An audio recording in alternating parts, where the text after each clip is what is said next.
Nagkatagpa ang pinya og mga tray human ma-overshoot sa kanal ang usa ka truck nga kargadong pinya sa 4 Barangay Lurugan, Valencia City, Bukidnon, bandang 1:00 sa Domingo sa hapon, Pebrero 8, 2026. Adunay nagkadugo nga usa ka babayi ug adunay tawo nga nagbuyod sa kanal. Subay sa report, nawada og brake ang truck sa padulhog nga kalsada sa Lurugan ug wala na makontrol sa driver hangtod nga napadulong kini sa kanal ug pader sa balay.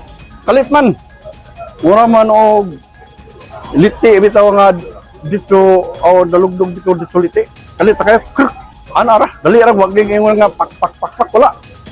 Krk anara. Sakay sa truck ang 8 ka mga tawo, apil na ang driver niini. Apan 5 ang namatay nga sakay sa truck ug 2 ang naangol nga ginaobserbahan pa sa hospital. Pagkawalin sa truck, nalay na okasyon. Dili man ta ganiya sa aktwal nga pagpakarga sa mga biktima. No? Nasa mga 8 or 9 gyapon dumo.